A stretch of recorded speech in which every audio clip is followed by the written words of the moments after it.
In the warm and comforting glow of the machine's red console lights, Lila rested, still breathing from her oxygen bottle. She had wondered from time to time how one bottle of oxygen could last so long, but finally concluded that when it ran out, it ran out. She did not want that to happen, but she was ready if it did. She pulled her soggy little Bible from her pocket and, carefully peeling the wet, clinging pages apart, found the book of Jonah. The sight of that tiny book in the middle of the Bible warmed her heart.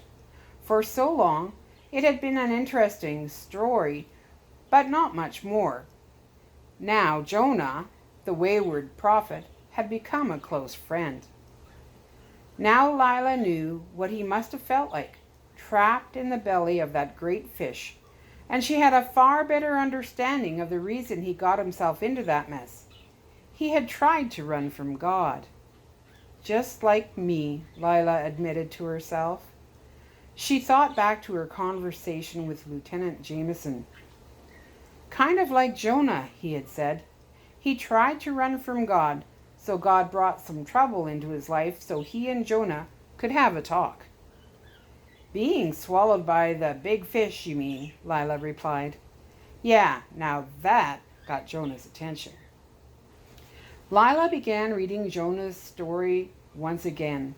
Yes, God had her attention, and as she read Jonah's prayer from inside the fish, she was touched by how much of it had become her prayer as well.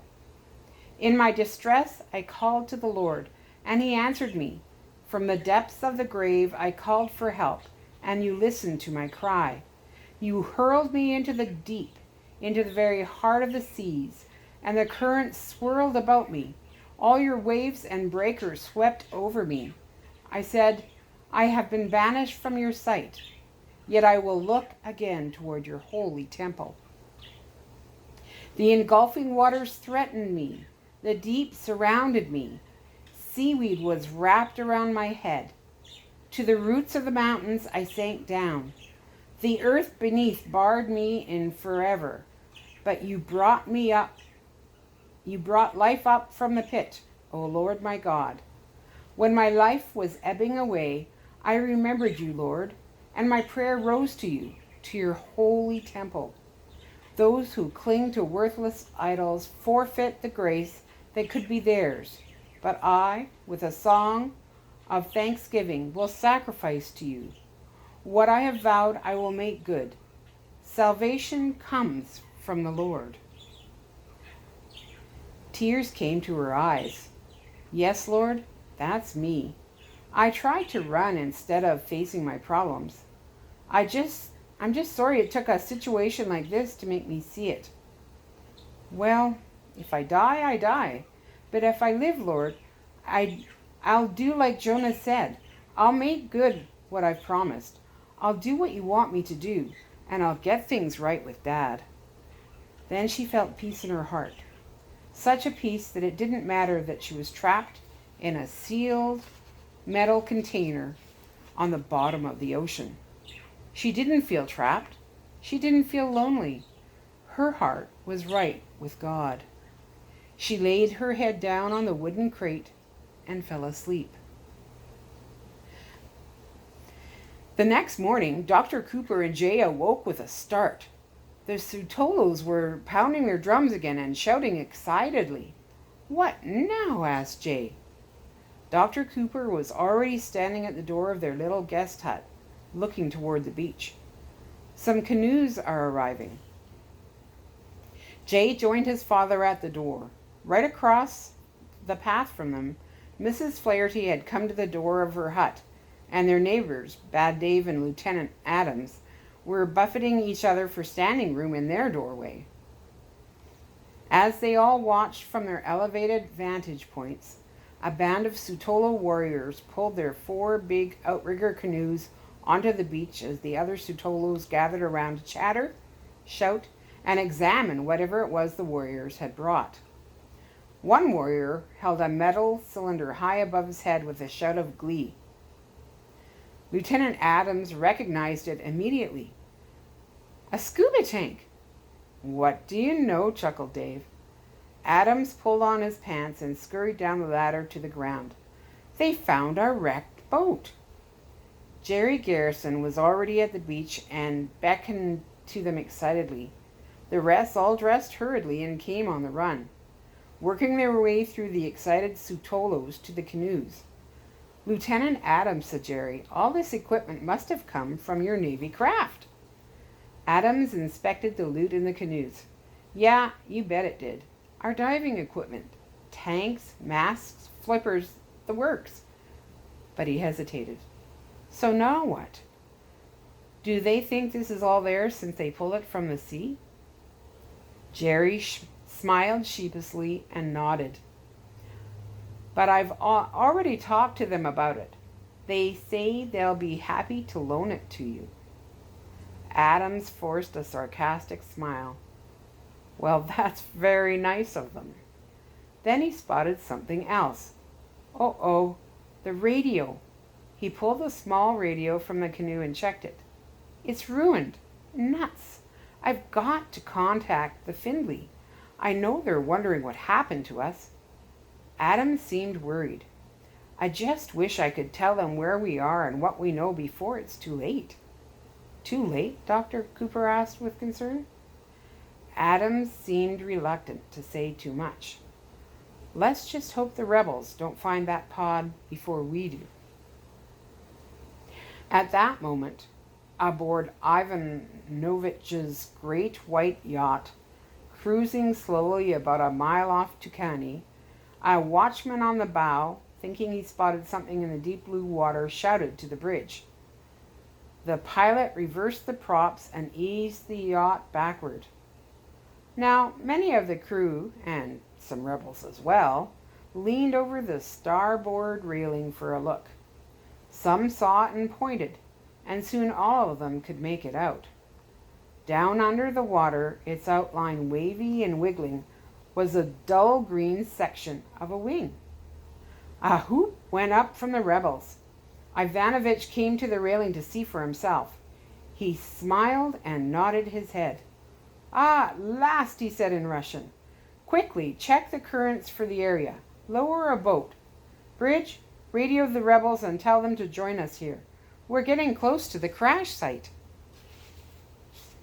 3 men went over the side in a small inflatable boat and motored ahead of the yacht, weaving far to one side and then the other, looking intently into the water for any other sign of the plane.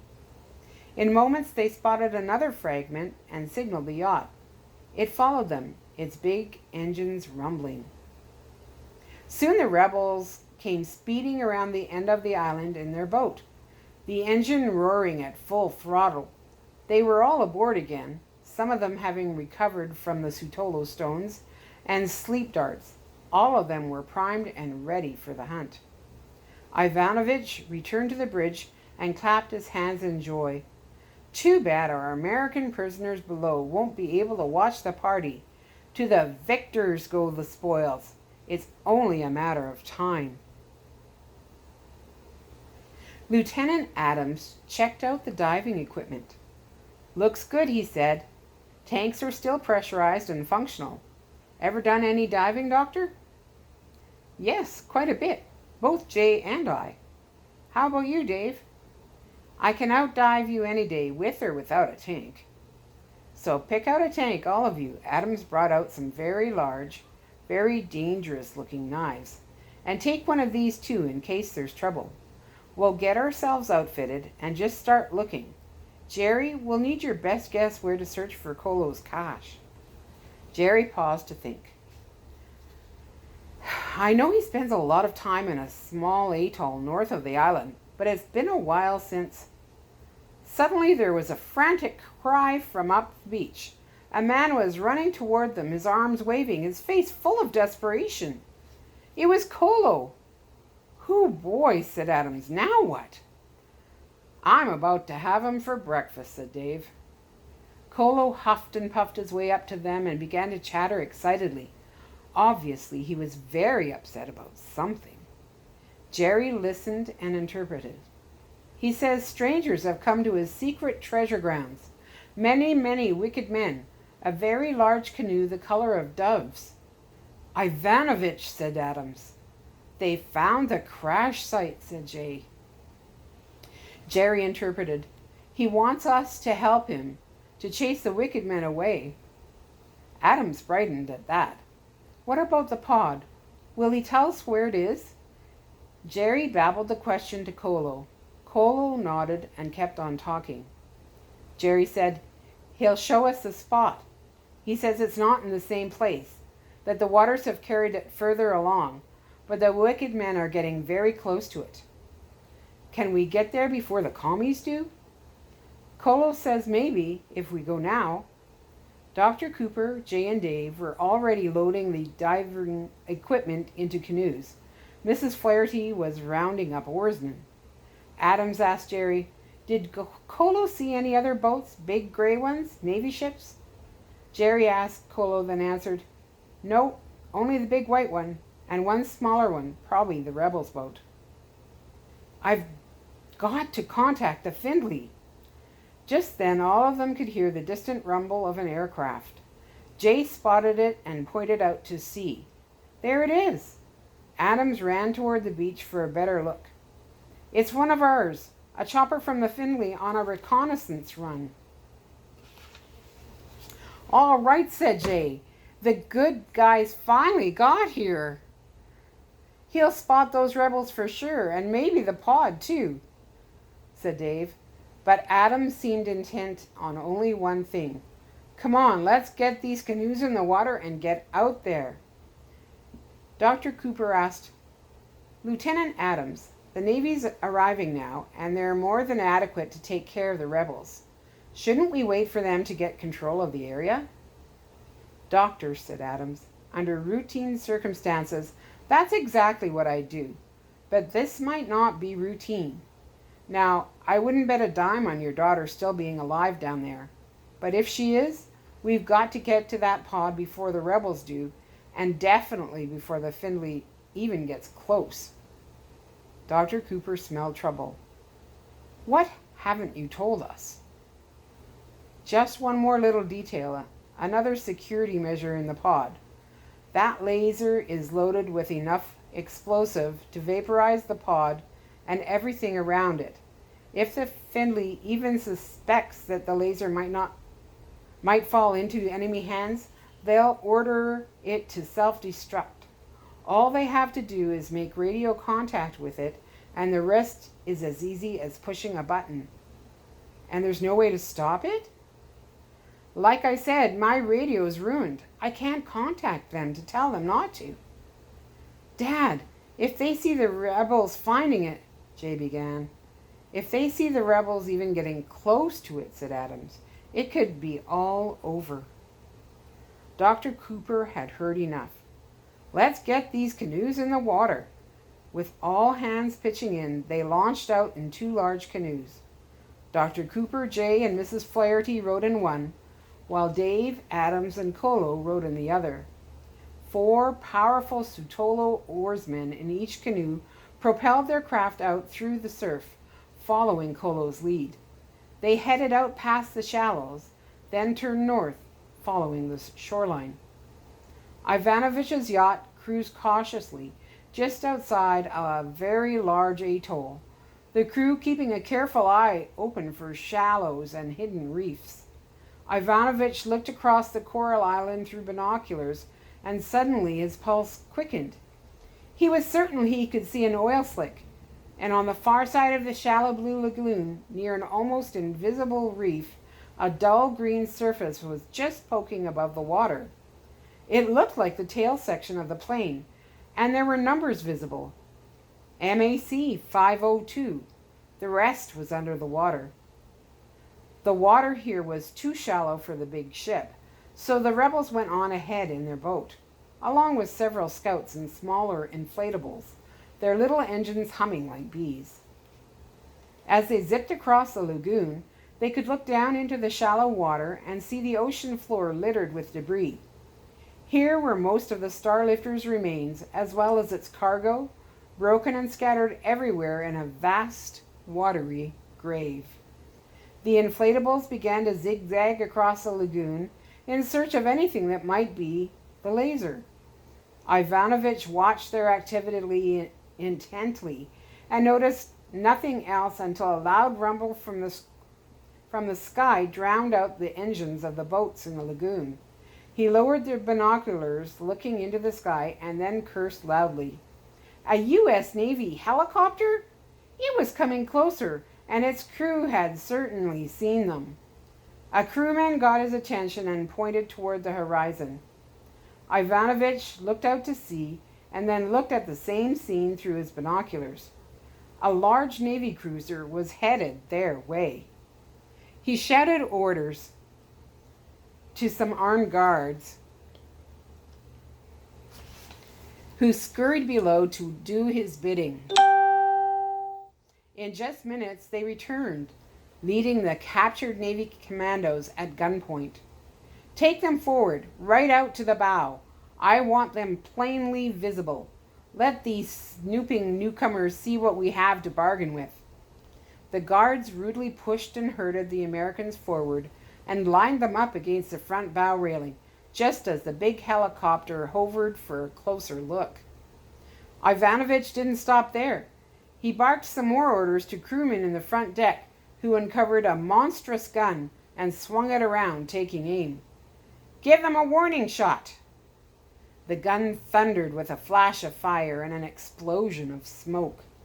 The helicopter immediately turned and flew away. Ha! Laughed Ivanovich. Take that message back to your ship. On the bridge of the USS Findlay, the captain and his officers were watching it all while the communications officer stayed in close communication with the chopper. Sir, he reported to the captain, they have Lieutenant Adams' men as hostages, with no sign of Adams. The chopper has been fired upon and is pulling back. Any other Americans in sight? No, sir. Only the Soviet vessel and several small search craft belonging to the rebels. The captain ducked into a small dark room. 3 men were inside, apparently civilians, sitting and keeping a very close eye on the complex electronic equipment that filled the room from floor to ceiling. Close the door, please, said one. The captain closed the door, then spoke quietly. There's trouble at the crash site. The Soviets are already there in a large yacht, along with the Philippine rebels. They're scouring the area right now. They have our men and are holding them hostage. The 3 men looked at each other, considering the captain's words. One asked, "Any options before we sacrifice the laser?" Our chopper was fired upon. We may have a real fight on our hands if we try to move in, and we can't risk the hostages, the captain answered solemnly. You understand our orders, said another. I certainly do. You may have to proceed with them. Just then a red light came on. The 3 men instantly concentrated on their monitoring consoles, lights, dials, and switches. We have radio contact with the laser. Beneath the deep blue waters, while boats roared to and fro far above and ships drew ever nearer, Lila lay asleep inside the pod, her head resting on the wooden crate that held the mysterious machine. Quietly, without waking the young girl up, 2 amber lights on the machine's control panel suddenly turned on, adding their light to the red glow of the others. The 3 men's fingers raced across the rows of buttons, and their eyes scanned monitor screens as they chattered quick reports to each other. Positive radio response. Energy pack at 95%. That's enough power to operate. Armament fully functional. One man saw something he thought a little strange.